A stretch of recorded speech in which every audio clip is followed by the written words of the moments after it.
कभी कभी दुनिया में ऐसे संत आते हैं जिनका जीवन खुद भगवान की लीला का प्रतिबिंब होता है। एक बच्चा जिसने अपने घर की चौखट छोड़ दी सिर्फ इसलिए कि उसका दिल राधा कृष्ण के प्रेम में डूब चुका था। एक किशोर जिसने किताबों की जगह गीता उठा ली, खेलकूद की जगह भजन चुन लिया, और एक सन्यासी जिसने अपने तन मन और जीवन को श्री राधे के चरणों में समर्पित कर दिया।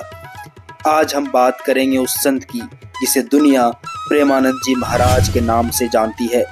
उनकी कहानी सिर्फ एक साधु की नहीं बल्कि प्रेम, त्याग और भक्ति की एक ऐसी यात्रा है जो हर इंसान के दिल को छू जाती है। प्रेमानंद जी महाराज के बचपन का नाम था अनिरुद्ध कुमार पांडे। 1969 में कानपुर जिले के अखड़ी गांव सरसौल ब्लॉक में वे एक पारंपरिक ब्राह्मण परिवार में जन्मे, जहां उनके परिवार का माहौल पूर्णतः भक्तिपूर्ण था। उनके नाना एक सन्यासी थे, पिता भी बाद में सन्यासी ग्रहण कर चुके थे और माँ की भक्ति भावनाएं अत्यंत गहरी थी। घर में संत सेवा और शास्त्र पाठ आम था। बचपन से ही उन्होंने श्री राम जय जय राम और श्री कृष्ण गोविंद हरे मुरारी जैसे नाम जप शुरू कर दिए थे। यह प्रेम भाव और सवालों की जिज्ञासा उन्हें बचपन से ही भक्ति मार्ग की ओर खींच रही थी। जब वो 5वीं कक्षा में थे तब उन्होंने गीता प्रेस की किताबें पढ़नी शुरू की, जिसने उनके भीतर सवाल जगा दिए कि जीवन का असली मकसद क्या है। 9वीं कक्षा तक पहुँचते पहुँचते उन्होंने तय कर लिया कि यह जीवन सांसारिक पूजा का नहीं, आध्यात्मिक सत्य खोजने का है। और 13 साल की उम्र में एक सुबह वे घर छोड़कर चले गए, निश्चल अडिग श्रद्धा के साथ, और सन्यास की राह पकड़ ली। उन्होंने नैष्ठिक ब्रह्मचार्य अपनाया और आनंद स्वरूप ब्रह्मचारी नाम ग्रहण किया।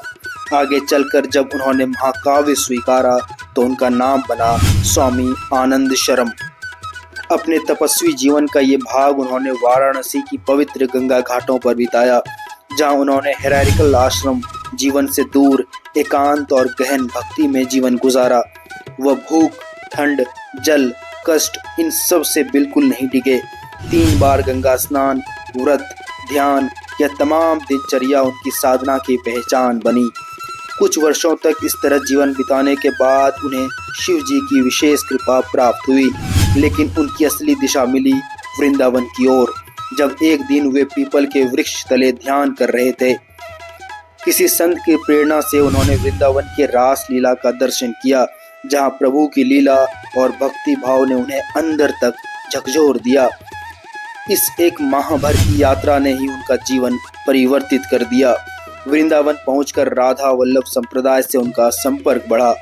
उन्होंने शरणागत मंत्र प्राप्त किया, जिससे उनका आध्यात्मिक जीवन एक नए गुरु के सानिध्य में पहुंचा। उनके गुरुदेव बने पूज्य श्री हित गौरांग जी शरण जी महाराज, जिन्हें बड़े गुरुजी के नाम से भी कहा जाता है। उन्होंने निज मंत्र और सहचारी भाव की शिक्षा दी, जिससे वे रसिक संतों के मार्ग में प्रवेश कर सके। उन्होंने अपने आसपास एक श्री हित राधा केली कुंज ट्रस्ट की स्थापना की, जिसका लक्ष्य श्रद्धालुओं और तीर्थयात्रियों को रहने, खाने, भोजन, वस्त्र और चिकित्सा सहायता देना था।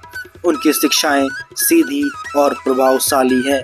उन्होंने हमेशा गुरु की महत्वता, ब्रह्मचार्य का महत्व और चरित्र को बनाए रखने पर जोर दिया। उनका कहना है कि आध्यात्मिक ताकत व्यक्ति और समाज के संबंधों में संतुलन लाती है। उन्होंने हमेशा सादगी, प्रेम और साधु भाव की राह बताई है।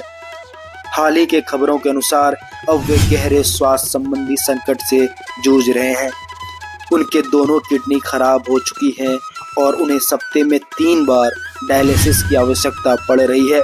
यह उनकी मानवीय संघर्ष को दिखाता है कि एक साधु भी मानव है, उन्हें भी व्यथा और शरीर का दर्द होता है, पर उनकी आस्था और भक्ति इतनी स्थिर है कि वे इस अवस्था में भी प्रेरणा बने हुए हैं।